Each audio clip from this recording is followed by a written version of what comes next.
Selamat berjumpa kembali dalam Pendidikan Agama Katolik dan Budi Pekerti kelas 8 semester 2. Pada hari ini kita akan bersama-sama mempelajari materi bab yang ke-7, yaitu gereja sebagai tanda dan sarana penyelamatan. Sebelum kita masuk kepada pokok pembahasan, alangkah lebih baiknya kita mengawali kegiatan ini dengan doa pembuka. Mari kita bersatu di dalam doa. Dalam nama Bapa dan Putra dan Roh Kudus. Amin. Allah yang Maha Kuasa, terima kasih atas penyertaan-Mu pada kehidupan kami hingga pada saat ini. Engkau menghendaki agar semua orang beroleh keselamatan sejati. Oleh karena itu, Engkau senantiasa berkarya bagi kami dan berkarya bagi keselamatan kami. Kami mohon, bimbinglah kami dalam pelajaran ini, agar kami dapat mengenal dan memahami jalan keselamatan yang Engkau tawarkan kepada kami. Demi Kristus Tuhan dan Juru Selamat kami, kini dan sepanjang masa. Amin. Dalam nama Bapa dan Putra dan Roh Kudus. Amin. Selanjutnya kita akan bersama-sama mendengarkan kompetensi dasar dan tujuan pembelajaran pada materi hari ini. Kompetensi dasar yaitu memahami bahwa gereja adalah tanda dan sarana keselamatan bagi semua orang. Adapun tujuan pembelajarannya yaitu agar peserta didik dapat memahami bahwa gereja merupakan perwujudan kehadiran Allah di dunia. Tadi kita sudah mendengar judul dari bab 7 adalah gereja sebagai tanda dan sarana penyelamatan. Istilah gereja dapat diartikan sebagai persekutuan orang beriman yang percaya kepada Kristus. Namun, yang sering kali dipahami bahwa istilah gereja adalah tempat ibadah atau bangunan untuk orang beribadah, yaitu umat Kristiani. Kemudian, tanda dalam Kamus Besar Bahasa Indonesia, tanda adalah yang menyatakan sesuatu, pengenal, lambang, atau petunjuk, dapat berupa gambar atau gerakan tertentu. Sedangkan sarana adalah segala sesuatu yang dapat dipakai sebagai alat dalam mencapai maksud dan tujuan. Gereja sebagai sarana untuk mengkomunikasikan rahmat Allah bagi umat beriman yang menerimanya. Selanjutnya, kita akan masuk kepada bagian yang A, yaitu tanda dan sarana penyelamatan dalam hidup manusia. Setiap orang selalu mengharapkan keselamatan atas dirinya. Lalu, apa itu arti keselamatan? Keselamatan dapat diartikan terhindar dari bahaya maut, sehingga masih bisa melanjutkan hidupnya di dunia. Keselamatan juga dapat diartikan diampuni dari dosa-dosanya, sehingga mendapat tempat di sisi Tuhan. Maksudnya hidup berbahagia di surga. Keselamatan itu terjadi di waktu sekarang ini, di tempat kita hidup, yaitu di dunia, maupun kelak dalam kehidupan kekal setelah kita meninggal dunia, yaitu di surga. Ketika kita masih berada di dunia ini, keselamatan itu akan terjadi jika kita dapat berubah perilaku buruk menjadi baik. Kita perlu bertobat sehingga mendapat pengampunan dari Tuhan. Ini menjadi bekal untuk mendapat keselamatan di kehidupan kekal nantinya. Bagi orang beriman, keselamatan itu diperuntukkan bagi semua orang. Siapapun dia, bagi orang yang baik maupun bagi orang yang berdosa. Bagi orang yang berdosa maupun bagi orang yang bertobat, maka akan mendapatkan pengampunan. Sedangkan bagi orang yang baik diperintahkan untuk membuahkan kebaikan. Keselamatan itu adalah anugerah Tuhan.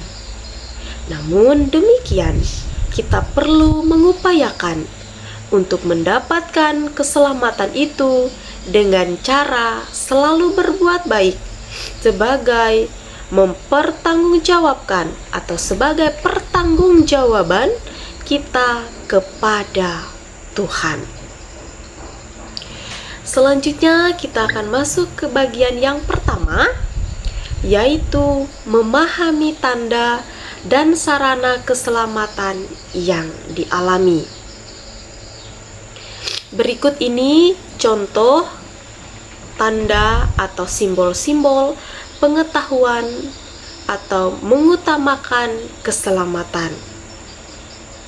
Pada gambar yang pertama ini yaitu gambar utamakan keselamatan dan kesehatan kerja. Kita seringkali menemukan tanda atau simbol ini dengan maksud untuk keselamatan orang atau keselamatan yang bekerja, agar mereka yang melihatnya dapat berhati-hati dalam bekerja. Atau juga dengan contoh lain, selain tanda, kita juga sering menjumpai sarana keselamatan, yaitu misalnya rumah sakit sebagai tanda dan sarana untuk orang sakit agar mendapat keselamatan berupa kesembuhan. Atau contoh yang lainnya seperti sekolah. Sekolah sebagai tanda dan sarana melayani para siswa untuk mendapat keselamatan berupa bekal ilmu pengetahuan. Bahkan lebih banyak lagi tanda-tanda atau sarana yang lainnya. Berbagai tanda dan sarana tersebut dimaksud agar semua orang mendapat kebahagiaan dan keselamatan. Selanjutnya kita masuk kepada bagian yang kedua, yaitu memahami ajaran tentang keselamatan dalam gereja berdasarkan kitab suci.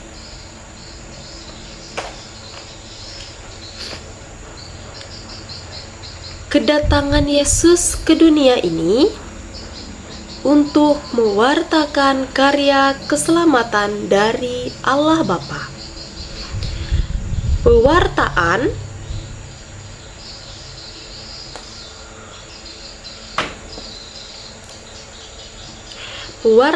keselamatan yang dilakukan oleh Yesus ini tidak hanya dalam bentuk kata-kata, tetapi dalam bentuk perbuatan nyata.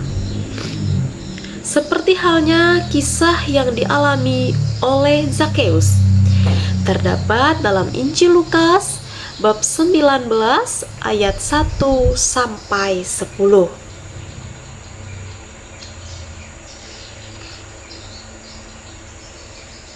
Saya akan membacakan tentang Injil Lukas bab 19 ayat 1 sampai 10. Yesus masuk ke kota Yeriko dan berjalan terus melintasi kota itu. Di situ ada seorang bernama Zakeus, kepala pemungut cukai, dan ia seorang yang kaya. Ia berusaha untuk melihat orang apakah Yesus itu. Tetapi ia tidak berhasil karena orang banyak, sebab badannya pendek. Maka berlarilah ia mendahului orang banyak itu, lalu memanjat pohon ara untuk melihat Yesus yang akan lewat di situ. Ketika Yesus sampai ke tempat itu, ia melihat ke atas dan berkata, "Zakeus, segeralah turun, sebab hari ini aku akan menumpang di rumahmu." Lalu Zakeus segera turun dan menerima Yesus dengan sukacita. Tetapi semua orang yang melihat hal itu bersungut-sungut katanya, "Ia menumpang di rumah orang berdosa." Tetapi Zakeus berdiri dan berkata kepada Tuhan, "Tuhan, setengah dari milikku akan kuberikan kepada orang miskin, dan sekiranya apa sesuatu yang kuperas dari seseorang akan kukembalikan 4 kali lipat." Kata Yesus kepadanya, "Hari ini telah terjadi keselamatan kepada rumah ini, karena orang ini pun anak Abraham. Sebab Anak Manusia datang untuk mencari dan menyelamatkan yang hilang." Kita sudah bersama-sama mendengarkan Injil Lukas tadi menceritakan tentang Zakeus. Zakeus pada cerita di atas, dia sangat memahami ajaran tentang keselamatan, yaitu dia mau untuk bertobat. Bahkan Zakeus dia akan mengembalikan 4 kali lipat sesuatu yang ia peras dari seseorang. Maka mendengar perkataan Zakeus itu, Yesus berkata pada ayatnya yang ke-9, "Hari ini telah terjadi keselamatan kepada rumah ini, karena orang ini pun anak Abraham." Pada ayat yang ke-9 ini jelas dikatakan bahwa hari ini telah terjadi keselamatan. Kita sebagai manusia, ketika kita melakukan kesalahan dan dosa, hendaknya lah kita mau untuk mengakui kesalahan dan dosa kita itu dan bertobat. Maka percayalah bahwa keselamatan itu terjadi di dalam hidup kita. Sama halnya seperti Zakeus, dia adalah seorang pemungut cukai, dan juga ketika Yesus ingin menumpang di rumahnya, banyak orang yang bersungut-sungut dan berkata bahwa Yesus menumpang di rumah orang yang berdosa.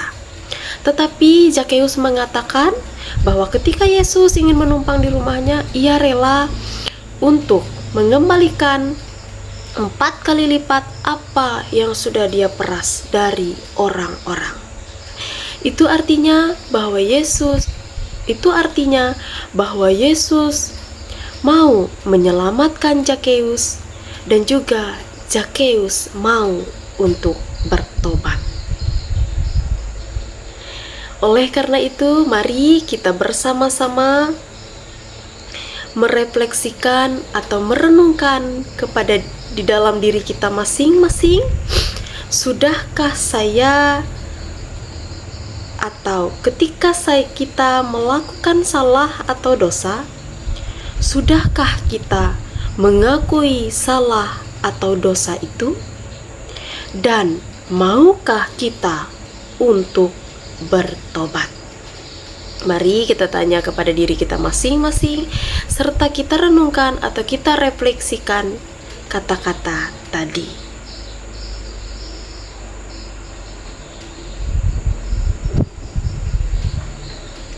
Ya, demikianlah materi pada hari ini, atau demikianlah pemaparan pada hari ini. Selamat berjumpa kembali di materi berikutnya, dan terima kasih. Oleh karena itu, menutup materi kita pada hari ini dengan doa. Dalam nama Bapa dan Putra dan Roh Kudus. Amin. Allah yang Maha Baik, kami kembali mengaturkan puji dan syukur kehadirat-Mu, sebab Engkau telah menunjukkan kepada kami jalan dan tanda-tanda keselamatan.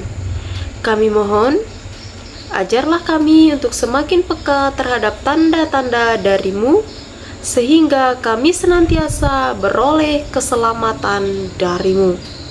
Engkau kami puji ya Tuhan, kini dan sepanjang segala masa. Amin. Dalam nama Bapa dan Putra dan Roh Kudus. Amin.